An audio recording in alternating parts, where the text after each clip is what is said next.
ನಮಸ್ಕಾರ. ಇವತ್ತಿನ ನಮ್ಮ ಚರ್ಚೆಗೆ ಸ್ವಾಗತ.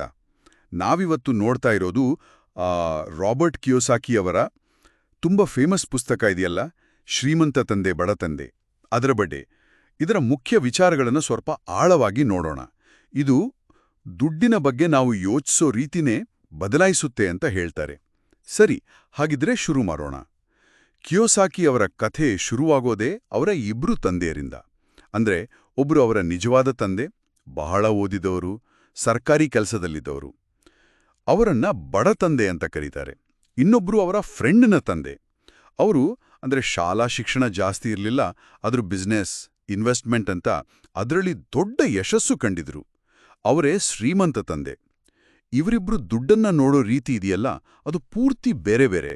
ಒಳ್ಳೆ ಕಂಪನಿ ನೋಡು, ಕೆಲ್ಸಕ್ಕೆ ಸೇರು, ಒಳ್ಳೆ ಸಂಬಳ, ಸೇಫ್ಟಿ, ಹಂಗೆ. ಇನ್ನೊಬ್ರು ಶ್ರೀಮಂತ ತಂದೆ, ಅವ್ರು ಹೇಳೋದು ದುಡ್ಡುಗೋಸ್ಕರ ನೀನ್ ಕೆಲ್ಸ ಮಾಡ್ಬೇಡ, ದುಡ್ಡೇ ನಿನ್ಗೋಸ್ಕರ ಕೆಲ್ಸ ಮಾಡೋ ಹಂಗೆ ಮಾಡು ಅಂತ.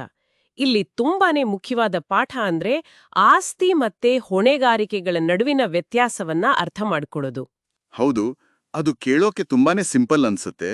ಆದ್ರೆ ಕಿಯೋಸಾಕಿ ಹೇಳೋ ಪ್ರಕಾರ ಜಾಸ್ತಿ ಜನ ಇದರಲ್ಲೇ ತಪ್ಪು ಮಾಡ್ತಾರೆ ಅಲ್ವಾ? ಖಂಡಿತವಾಗ್ಲು. ಅವರ ಡೆಫಿನಿಷನ್ ನೋಡಿ ಎಷ್ಟು ಕ್ಲಿಯರ್ ಆಗಿದೆ. ಆಸ್ತಿಗಳು ನಿಮ್ಮ ಜೇಬಿಗೆ ದುಡ್ಡು ತರ್ತವೆ, ಹೊಣೆಗಾರಿಕೆಗಳು ನಿಮ್ಮ ಜೇಬಿಂದ ದುಡ್ಡನ್ನ ತೆಗೀತವೆ. ಈಗ ನೋಡಿ, ನಾವು ವಾಸ ಮಾಡೋ ದೊಡ್ಡ ಮನೆ ಇರ್ಬೋದು ಅಥವಾ ಓಡಾಡೋ ಕಾರ್, ಇದನ್ನೆಲ್ಲ ನಾವು ಆಸ್ತಿ ಅನ್ಕೋತೀವಿ. ಆದ್ರೆ ಕಿಯೋಸಾಕಿ ಪ್ರಕಾರ ಅದಕ್ಕೆ ನೀವು EMI ಕಟ್ತಿದ್ರೆ, ಮೇಂಟೆನೆನ್ಸ್ ಅಂತ ಖರ್ಚು ಮಾಡ್ತಿದ್ರೆ, ಅದು ನಿಮ್ಮ ಜೇಬಿಂದ ದುಡ್ಡು ಖಾಲಿ ಮಾಡ್ತಿದೆ. ಸೊ ಅದು ಹೊಣೆಗಾರಿಕೆ ಆಯ್ತು. ನಿಜವಾದ ಆಸ್ತಿ ಅಂದ್ರೆ ಬಾಡಿಗೆ ಬರೋ ಮನೆ, ಡಿವಿಡೆಂಡ್ ಕೊಡೋ ಷೇರುಗಳು, ರಾಯಲ್ಟಿ ತರೋ ಬುಕ್. ಅಂದ್ರೆ ನೀವು ಆಕ್ಟಿವ್ ಆಗಿ ಕೆಲಸ ಮಾಡದೇ ಇದ್ರೂ ನಿಮ್ಗೆ ಆದಾಯ ತಂದುಕೊಡೋದು. ಓಕೆ, ಈ ಆಸ್ತಿ ಹೊಣೆಗಾರಿಕೆಗಳ ವಿಚಾರ ಇದು ನೇರವಾಗಿ ನಮ್ಮನ್ನ ಇಲಿಗಳ ಓಟ ಅಥವಾ ರ್ಯಾಟ್ ರೇಸ್ ಅನ್ನೋ ಕಾನ್ಸೆಪ್ಟ್ಗೆ ಕರ್ಕೊಂಡೋಗುತ್ತೆ ಅನ್ಸುತ್ತೆ. ಅದರ ಬಗ್ಗೆ ಸ್ವಲ್ಪ ಹೇಳ್ತೀರಾ? ಯಾಕಂದ್ರೆ ಆ ಪದ ಕೇಳಿದ ತಕ್ಷಣ ತುಂಬಾ ಜನಕ್ಕೆ ಹೌದಲ್ಲ, ನಾನು ಇದರಲ್ಲೇ ಇದ್ದೀನೇನೋ ಅನ್ಸ್ಬಹುದು. ಖಚಿತವಾಗಿ. ಇಲಿಗಳ ಓಟ ಅಂದ್ರೆ ಅದೇ ನೋಡಿ, ಬೆಳಗ್ಗೆ ಎದ್ದೇಳೋದು, ಕೆಲ್ಸಕ್ಕೆ ಹೋಗೋದು, ತಿಂಗಳಾದ್ಮೇಲೆ ಸಂಬಳ ಬರೋದು. ಸಂಬಳ ಬಂದ ತಕ್ಷಣ ಬಿಲ್ ಕಟ್ಟೋದು, ಲೋನ್ EMI ಕಟ್ಟೋದು, ಸ್ವಲ್ಪ ಖರ್ಚು ಮಾಡೋದು, ಆಮೇಲೆ ಮುಂದಿನ ತಿಂಗಳ ಸಂಬಳಕ್ಕೆ ಕಾಯೋದು. ಹೌದು, ಅದೇ ಸೈಕಲ್. ಸಂಬಳ ಜಾಸ್ತಿ ಆದಂಗೆ ಖರ್ಚು ಜಾಸ್ತಿ ಆಗತ್ತೆ, ಲೈಫ್ ಸ್ಟೈಲ್ ಬದಲಾಗತ್ತೆ. ಆದ್ರೆ ಆರ್ಥಿಕವಾಗಿ ನೋಡಿದ್ರೆ ಅಲ್ಲೇ ಇರ್ತಾರೆ. ಆ ಚಕ್ರದಿಂದ ಹೊರಗೆ ಬರೋಕೆ ಆಗಲ್ಲ. ಇದೇ ಇಲಿಗಳ ಓಟ. ಶ್ರೀಮಂತ ತಂದೆಯ ಪಾಠಗಳು ಇದನ್ನ ಬ್ರೇಕ್ ಮಾಡಕ್ಕೆ ಹೇಳ್ಕೊಡ್ತಾವೆ. ಹೆಂಗೆ ಅಂದ್ರೆ ಸಂಬಳದ ಮೇಲೆ ಮಾತ್ರ ಡಿಪೆಂಡ್ ಆಗೋ ಬದಲು ಆಸ್ತಿಗಳನ್ನ ಕ್ರಿಯೇಟ್ ಮಾಡೋದು, ಅದರಿಂದ ಬರೋ ನಿಷ್ಕ್ರಿಯ ಆದಾಯ ಅಂದ್ರೆ ಪ್ಯಾಸಿವ್ ಇನ್ಕಮ್ ಮೇಲೆ ಗಮನ ಕೊಡೋದು. ಆವಾಗ ನೀವು ಆಕ್ಟಿವ್ ಆಗಿ ಕೆಲಸ ಮಾಡ್ಲೇಬೇಕು ಅನ್ನೋ ಒತ್ತಡ ಕಮ್ಮಿ ಆಗುತ್ತೆ. ಓಹ್, ಸರಿ. ಹಾಗಾದ್ರೆ ಈ ಇಲಿಗಳ ಓಟದುಂಡ ಹೊರಗೆ ಬರಬೇಕು ಅಂದ್ರೆ ಅದರ ಕೀ ಇರೋದು ಫೈನಾನ್ಷಿಯಲ್ ಎಜುಕೇಷನ್, ಅಂದ್ರೆ ಹಣಕಾಸು ಶಿಕ್ಷಣದಲ್ಲಿ ಅಂತ ಹೇಳ್ತಾರಾ ಕಿಯೋಸಾಕಿ? ಹೌದು, ಅದನ್ನೇ ಅವರು ತುಂಬಾ ಸ್ಟ್ರೆಸ್ ಮಾಡಿ ಹೇಳೋದು. ನೋಡಿ, ನಮ್ಮ ಸ್ಕೂಲು ಕಾಲೇಜ್ಗಳಲ್ಲಿ ನಮಗೆ ಅಕಾಡೆಮಿಕ್ ವಿಷಯಗಳನ್ನ ಚೆನ್ನಾಗಿ ಹೇಳ್ಕೊಡ್ತಾರೆ. ಆದ್ರೆ ದುಡ್ಡನ್ನ ಹೆಂಗ್ ಮ್ಯಾನೇಜ್ ಮಾಡೋದು, ಎಲ್ಲಿ ಇನ್ವೆಸ್ಟ್ ಮಾಡೋದು, ಬಿಸ್ನೆಸ್ ಮಾಡೋದು ಹೆಂಗೆ, ಇದ್ಯಾವುದನ್ನೂ ಹೇಳ್ಕೊಡಲ್ಲ. ನಿಜ. ಅದಕ್ಕೆ ಅವರು ಹೇಳೋದು ಫೈನಾನ್ಷಿಯಲ್ ಲಿಟ್ರಸಿ ಅಂದ್ರೆ ಹಣಕಾಸು ಸಾಕ್ಷರತೆ ಅನ್ನೋದು ತುಂಬಾನೇ ಮುಖ್ಯ ಅಂತ. ಎಷ್ಟೋ ಜನ ಬುದ್ಧಿವಂತರು, ಒಳ್ಳೆ ಸಂಬಳ ತಗೊಳ್ಳೋರು ಕೂಡ ದುಡ್ಡಿನ ವಿಷಯದಲ್ಲಿ ಕಷ್ಟಪಡ್ತಾರೆ. ಯಾಕಂದ್ರೆ ಅವ್ರಿಗೆ ಈ ಬೇಸಿಕ್ ಗೊತ್ತಿರಲ್ಲ. ಶ್ರೀಮಂತರು ದುಡ್ಡಿಗೋಸ್ಕರ ಕೆಲಸ ಮಾಡಲ್ಲ, ದುಡ್ಡೇ ಅವ್ರಿಗೋಸ್ಕರ ಕೆಲಸ ಮಾಡೋ ಹಾಗೆ ಮಾಡ್ತಾರೆ. ಇದು ಪುಸ್ತಕದ ಒಂದು ಕೋರ್ ಐಡಿಯಾ.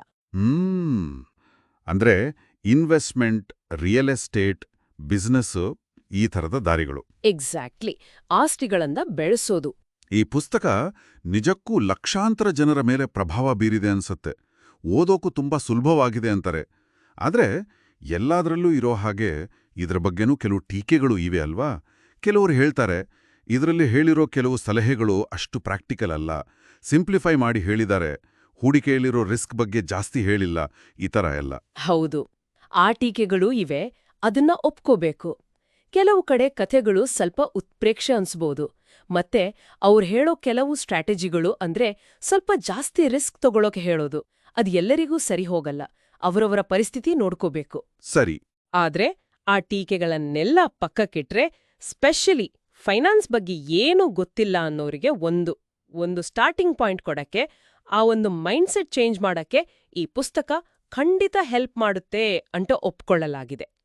ಇದು ಜನರನ್ನು ದುಡ್ಡಿನ ಬಗ್ಗೆ ಯೋಚನೆ ಮಾಡೋಕೆ ಹಚ್ಚುತ್ತೆ, ಪ್ರಶ್ನೆ ಕೇಳೋಕೆ ಪ್ರೇರೇಪಿಸುತ್ತೆ. ಬರೀ ಇನ್ಫಾರ್ಮೇಷನ್ಗಿಂತ ಹೆಚ್ಚಾಗಿ ಇದು ಆಟಿಟ್ಯೂಡ್ ಚೇಂಜ್ ಮಾಡಕ್ಕೆ ಟ್ರೈ ಮಾಡುತ್ತೆ. ಹಾಗಾದ್ರೆ ಇವತ್ತಿನ ಚರ್ಚೆಯಿಂದ ನಾವು ತಗೋಬೋದಾದ ಮುಖ್ಯ ಅಂಶಗಳು ಏನು? 1. ಆಸ್ತಿ ಅಂದ್ರೇನು, ಹೊಣೆಗಾರಿಕೆ ಅಂದ್ರೇನು ಅನ್ನೋದನ್ನ ಕ್ಲಿಯರ್ ಆಗಿ ತಿಳ್ಕೊಳ್ಳೋದು. 2. ನಾವು ಆ ಇಲಿಗಳ ಓಟದಲ್ಲಿ ಸಿಕ್ಕಾಕೊಂಡಿದೀವ ಅಂತ ನಮ್ಮನ್ನ ನಾವೇ ಸ್ವಲ್ಪ ಪ್ರಶ್ನೆ ಮಾಡ್ಕೊಳ್ಳೋದು. ಹೌದು. 3.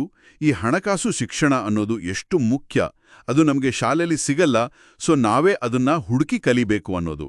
ಕೊನೆದಾಗಿ ಆ ಪ್ಯಾಸಿವ್ ಇನ್ಕಮ್ ಅಂದ್ರೆ ದುಡ್ಡೇ ನಮಗೋಸ್ಕರ ದುಡಿಯೋ ಹಾಗೆ ಮಾಡೋ ದಾರಿಗಳ ಬಗ್ಗೆ ಯೋಚನೆ ಮಾಡೋಕೆ ಶುರು ಮಾಡೋದು. ಈ ಚರ್ಚೆಯ ಕೊನೆಗೆ ನನಗೊಂದು ಯೋಚನೆ ಬರ್ತಿದೆ.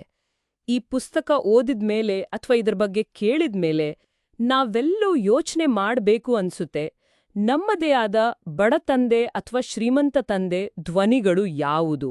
ಅಂದ್ರೆ ನಮ್ಮ ಫೈನಾನ್ಷಿಯಲ್ ನಿರ್ಧಾರಗಳ ಮೇಲೆ ಯಾರ ಪ್ರಭಾವ ಇದೆ? ನಮ್ಮ ಅಪ್ಪ ಅಮ್ಮ ಹೇಳ್ಕೊಟ್ಟಿದ್ದ, ಸಮಾಜದಿಂದ ಬಂದಿದ್ದ, ನಮ್ಮ ದುಡ್ಡಿನ ಬಗೆಗಿನ ನಂಬಿಕೆಗಳು ಎಲ್ಲಿಂದ ಬಂತು? ಅವು ನಮ್ಮ ಬೆಳವಣಿಗೆಗೆ ಸಹಾಯ ಮಾಡ್ತಿದ್ಯಾ ಅಥವಾ ಅಡ್ಡ ಆಗ್ತಿದ್ಯಾ? ಇದನ್ನ ಯೋಚಿಸಿದ್ರೆ ಬಹುಶಃ ನಮ್ಮ ಮುಂದಿನ ಆರ್ಥಿಕ ಹೆಜ್ಜೆಗಳನ್ನ ಇಡೋಕೆ ಒಂದು ಒಳ್ಳೆ ದಾರಿದೀಪ ಸಿಗ್ಬೋದು. ಖಂಡಿತ ಇದು ಯೋಚನೆ ಮಾಡಬೇಕಾದ ವಿಷಯನೇ.